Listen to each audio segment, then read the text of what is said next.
उत्तर प्रदेश योगी आदित्यनाथ जी की प्रेरणा से माननीय औद्योगिक विकास मंत्री उत्तर प्रदेश के निर्देशन में नोएडा के माननीय जनप्रतिनिधिगण एवं चेयरमैन नोएडा प्राधिकरण के सहयोग से नोएडा वासियों के मनोरंजन तथा विभिन्न औषधियों के गुणों की जानकारी के लिए इस लेजर लाइट और साउंड शो का आयोजन किया गया।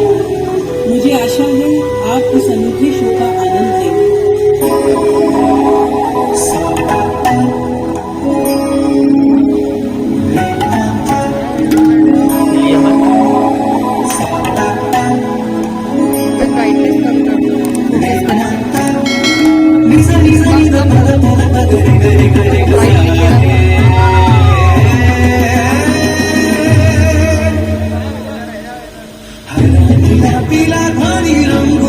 क्या होता है हमारा लोगों को तो नहीं पता था।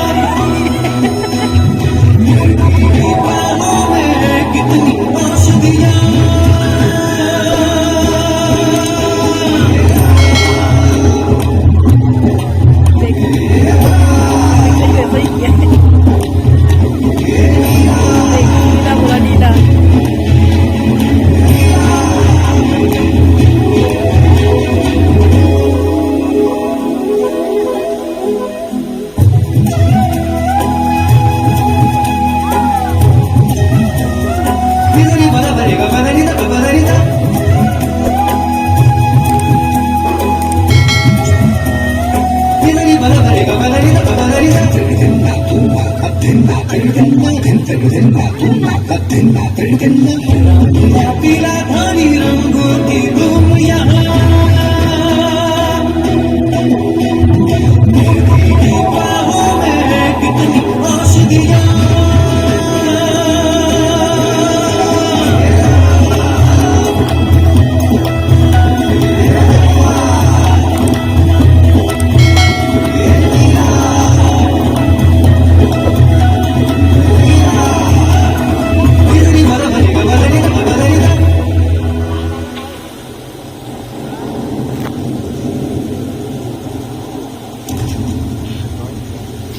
सालों पहले, सदियों पहले, जब इंसान गुफाओं में रहता था,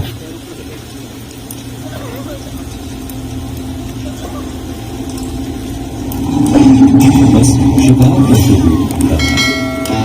तब उसे बस पता था उन कुछ कंदमूल फलों के बारे में जिन्हें शिकार न मिलने पर भागकर वो अपनी भूख मिटाता।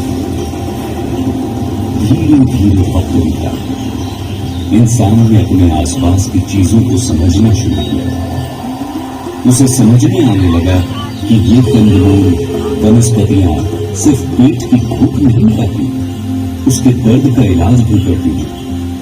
कहते हैं पुराने वक्त में एक आदमी का हाथ तेज धार पत्थर से कट गया। हाथ से खून निकलने लगा। घबराकर उसने जंगल की घास से अपने हाथ के घाव को ढक लिया। और फिर क्या हुआ? एक चमत्कार, खून बहना बंद हो गया। ये चमत्कार था उस वनस्पति का जिसमें औषधीय गुण थे और उस घास का नाम था दूर्वा। इंसान को समझ में आने लगा उसकी कई तरह की परेशानियों का हल इन औषधियों में छुपा हुआ था। और फिर कुछ इंसानों ने अपना पूरा जीवन इस ज्ञान की खोज में लगा दिया। इनको ऋषि योगी या वैद्य के नाम से जाना गया। वो पहले डॉक्टर जो अपने आसपास की चीजों से इंसान को निरोग कर देते थे। ऋषि चरक की। सुबह का वक्त था। ऋषि चरक अपने आंगन में लगे सूरजमुखी के फूल को निहार रहे थे। उनके दिमाग में उस छोटे बच्चे का दर्द घूम रहा था जिसे जहरीले पपैये ने काट लिया था कि अचानक सूरजमुखी का फूल मुस्कुरा उठा। बोला, महर्षि, मेरे पत्तों का इस्तेमाल करो और उस बच्चे का दर्द दूर हो जाएगा। सूरजमुखी बोला, और बस इतना ही नहीं, मधुमेह, हृदय रोग, चमकती त्वचा, मजबूत हड्डियों के लिए भी मेरे बीज काम आते हैं।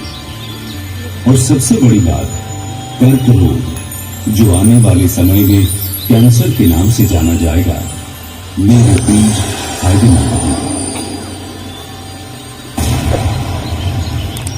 और चरक ने मुस्कुराकर सूरजमुखी के फूल की पंखुड़ियों को सहलाया, अपने शिष्यों को बोला, इस गुणों से भरे पौधे को हर जगह लगाओ।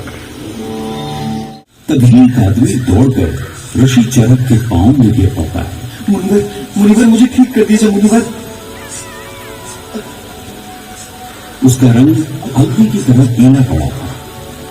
ऋषि को पता था यह पीलिया की बीमारी है, लेकिन इलाज नहीं पता था। उसके लिए वो औषधि खोजने निकल पड़े। थक के एक पुराने कुएं के पास बैठे, जिसके किनारे पीपल का पेड़ था।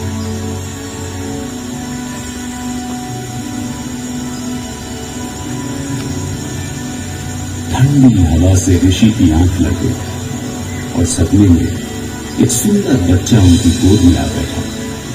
बोला, ऋषि, मैं पीपल का पेड़ हूं। पता है, मेरे नए पत्तों को मिश्री में मिलाकर शरबत पीने से पांडु रोग या पीलिया में फायदा होगा। यही नहीं, सांस के रोगों में भी मेरी छाल का चूर्ण लाभदायक होगा। और मेरे पत्ते और छाल त्वचा के रंग को चमकदार बनाकर चेहरे की झुर्रियां भी मिटा देते हैं। और ऋषि का चेहरा मुस्कुराहट से खिल उठा। उनकी आंखें खुल गई। उन्हें पीपल के कमाल की गुण का पता चल गया था। ऋषि अपने आश्रम की तरफ बढ़ चले कि उनके आसपास एक मीठी खुशबू फैल गई। दो छोटी लड़कियां सर पर सफेद फूलों का गजरा लगाए जा रही थीं।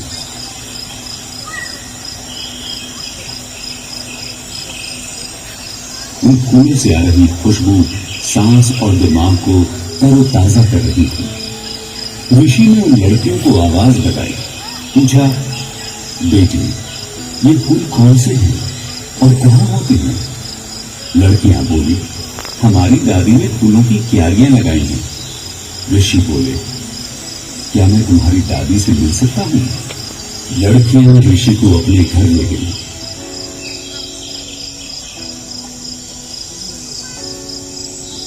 छोटी सी मिट्टी की झोपड़ी के बाहर क्यारी में ढेर सारे सफेद फूल खिले थे। उनकी खुशबू चारों ओर फैली थी और एक बूढ़ी औरत उन फूलों को चुन रही थी।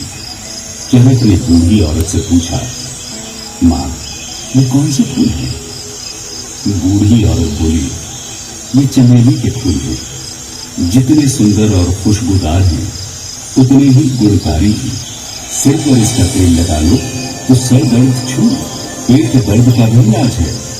नींद न आए तो इसके तेल की मालिश मीठी नींद ले आती है।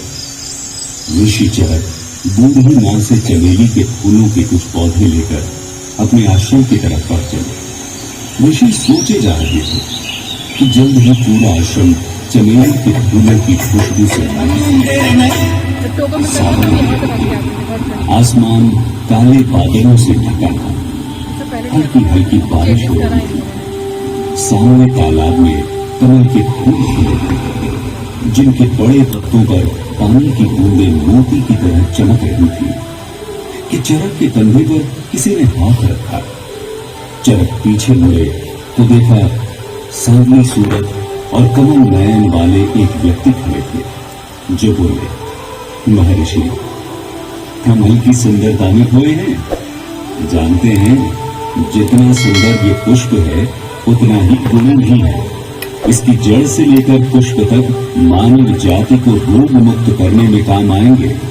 यह कफ, पित्त, खून की बीमारी, प्यास, जलन, फोड़ा व जहर को खत्म करता है। सांवले व्यक्ति ने बोला, महर्षि, चौंकी नहीं, मैं तो एक ग्वाला हूं, गैया चराने आया था। आपको कमल पुष्प निहारते देखा तो जो हमारे बड़े बूढ़ों ने बताया था, सोचा आपको बता दूं। आप आयुर्वेद पर भोजपत्र लिख रहे हैं, ये मुझे किसी ने बताया था। चलिए मैं चलता हूँ, वरना मेरी गैया वन में भटक जाएगी। ऋषि उस अनोखे अनुभव में टूटे ही हुए थे कि दूर से घोड़ों के गिनगिनाने की आवाज सुनाई। एक रथ ऋषि के सामने आकर रुका। रथ का पिछला हिस्सा लाल फूलों से भरा हुआ था। सारथी रथ से उतरा और हाथ जोड़कर ऋषि चरक से बोला, महर्षि, ये पुष्प हिमालय की ऊंची पहाड़ियों में होते हैं। वहां रहने वाले और ज्ञान अर्जन करने वाले ऋषियों को जब पता चला कि आप आयुर्वेद पर भोजपत्र लिख रहे हैं, तो उन्होंने ये पुष्प आपके लिए भिजवाया और मुझे कहा कि मैं आपको इनकी गुणों से अवगत करा दूं। महर्षि, ये हिमालय में होने वाला बुरांस का फूल है। इसके जंगल होते हैं। जब ये फूल खिलते हैं तो लगता है जैसे किसी ने पूरे जंगल में लाल चादर बिछा दी। इनका रस प्यास तो बुझाता ही है, सर्दी जुकाम से भी निजात दिलाता है। पेड़ हिले और फल टूटकर नीचे गिर गया। चरक ने फल को उठाया, सख्त फल हिलाकर देखा, तभी एक आवाज सुनाई दी, रुकिए, मुझे दीजिए, शायद आप प्यासे हैं। एक सांवला सा आदमी खड़ा था।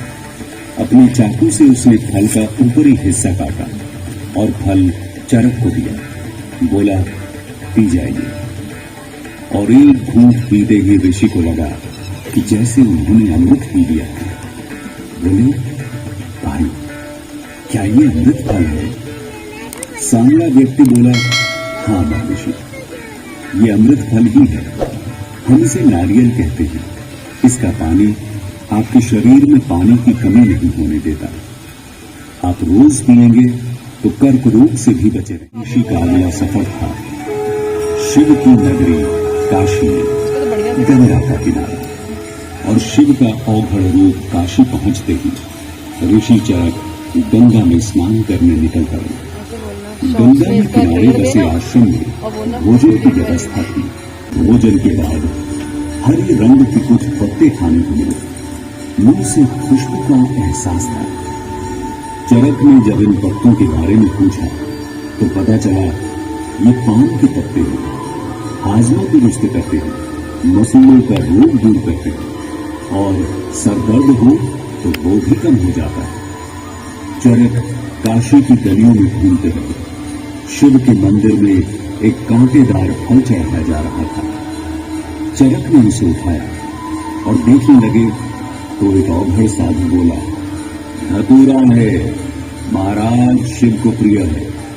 वैसे तो जहर है पर दवा का काम भी करता है। सही से इस्तेमाल करोगे तो कान के रोग, चोट की सूजन और कई तरह के दर्द से छुटकारा मिल जाएगा। चरक धतूरे को संभाल आगे बढ़े। वो इसके औषधीय गुणों पर और खोज करेंगे और भोजपत्र में दर्ज करेंगे ताकि आने वाली पीढ़ियां निरोग रह सकें। पीछे से एक आवाज पीछे देखा तो ये शाम सोसी गिरने पर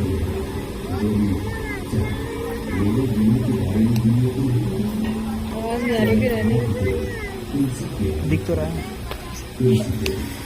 मैं जिस भी बहुत ही भरा शुभ है। मेरे पत्तों की रात से योग करने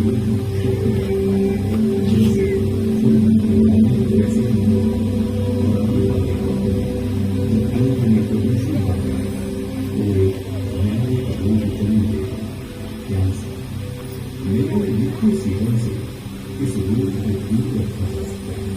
जब अपनी